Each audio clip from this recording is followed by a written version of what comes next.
Before we get to that, it has been our tradition for several conferences in several years to honor, to induct into our organization honorary life members.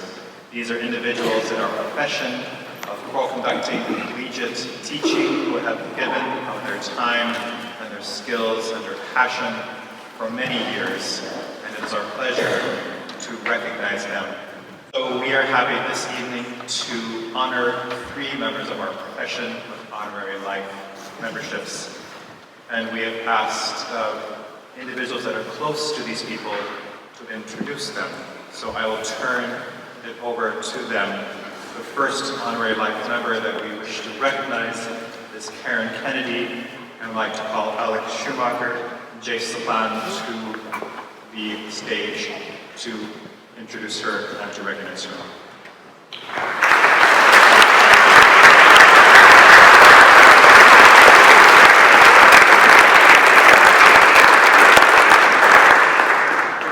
Ladies and gentlemen, I'm Alex Shumacher, and I have the honor of introducing the incredible and incomparable Dr. Karen Kennedy. I will try to be brief, although there is so much to say about her. I was a master's student the first time I met Karen. She visited the University of Miami as a guest clinician, and I'll never forget her first classroom presentation to graduate students. My experience up to that point was as guest lectures at grad school tended to have esoteric titles like Andalusian choral music from August 1548. Karen's talk was entitled How to Read a Job Listing.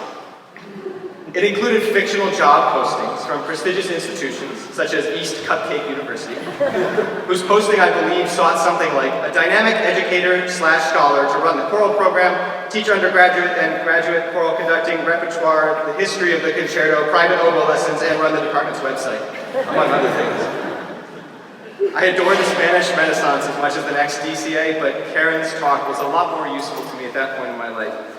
And in fact, her talk that day was a lot like she is. Immensely practical, hilarious, authentic, and genuinely helpful. Karen is one of the most kind, warm, generous, and skilled conductors I've ever had the privilege of working with. Most teachers have students. Karen has disciples. She taught for many years on Oahu, where I now work, and the mere mention of her name a full decade after she left still sparks joy in former singers, students, and community members alike. The passion she inspires in singers of every level is virtually unmatched in our profession. When I taught middle and high school, she graciously made a point of visiting my beginning level 7th grade choir, a task that was so far below her skill set it was laughable. And yet she immediately had those kids in the palm of her hand with her grace, humor, and skill. "Can Dr. Kennedy come back tomorrow?" said one of my 7th graders. "No, she lives in Florida," was my feeble response, but I was like my 7th grader, I wish she could come back. Karen inspires joy and passion for music in every singer, student, and conductor she works with. I am blessed beyond measure to have been her student, and thank her for all she has done for our profession.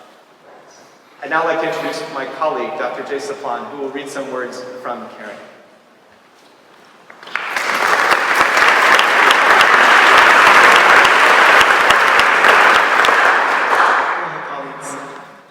She writes, "My friends and colleagues, I had so hoped to be with you today to receive this incredible honor in person.